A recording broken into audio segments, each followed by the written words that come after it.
Hi, ഭക്ഷണവും ഇമോഷനുമായി എന്താണ് ബന്ധം? ചില ഭക്ഷണങ്ങൾ നമ്മുടെ ഇമോഷനെ വല്ലാതെ ട്രിഗർ ചെയ്യും. ഫോർ എക്സാമ്പിൾ, ഞാൻ ഗൾഫിലുള്ള ഒരാളാണെങ്കിൽ നമുക്ക് നാട്ടിൽ നിന്ന് കൊണ്ടുവരുന്ന പല ഭക്ഷണങ്ങളും ഭയങ്കരമായിട്ട് ഇമോഷനിൽ നമ്മൾ ട്രിഗർ ചെയ്യാറില്ലേ? അത് നൊസ്റ്റാൾജിയാണത്. അതുപോലെ നമ്മൾ ട്രിഗർ ചെയ്യുന്ന പല ഫുഡുകളും എന്നെ സംബന്ധിച്ചിടത്തോളം രാവിലെ ഞാൻ ഒരു മലബാറിൽ ജീവിക്കുന്ന ഒരാളാണ്.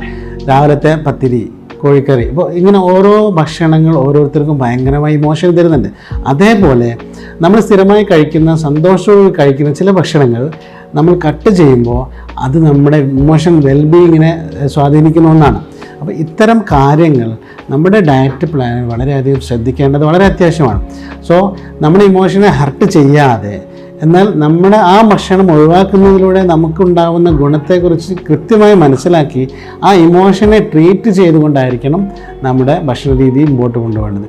അതുപോലെ നമ്മൾ രാവിലെ എക്സസൈസ് ചെയ്യാൻ തുടങ്ങുന്നുണ്ടെങ്കിൽ 5 മണിക്ക് എഴുന്നേൽക്കാൻ നമ്മൾ തീരുമാനിച്ചു കഴിഞ്ഞാൽ അത് നമുക്ക് നമ്മുടെ മൈൻഡിന് ബോധ്യമുണ്ടാവണം. ഞാൻ 5 മണിക്ക് എഴുന്നേറ്റ് പോയി കഴിഞ്ഞാൽ, നമ്മൾ ജോഗിങ്ങിന് പോയി കഴിഞ്ഞാൽ അതെനിക്ക് ഗുണമാണ്, അല്ലാതെ ആ ജിമ്മിലെ ആൾ പറഞ്ഞതുകൊണ്ടല്ല, അല്ലെ എന്നെ മെൻറ്റർ പറഞ്ഞുകൊണ്ടല്ല എന്നുള്ളൊരു ബോധ്യമുണ്ടാകുമ്പോൾ നമ്മൾക്ക് ഗുണമാണ്. സോ ഇമോഷണൽ വെൽബീയിങ്ങിനെ കൂടി പരിഗണിച്ചിട്ടുള്ള ഒരു ജീവിത രീതിയിലേക്ക് പോകുമ്പോഴാണ് നമ്മുടെ നറിഷ്മെൻറ്റ് പ്ലാൻ പൂർണ്ണമാകുന്നത്.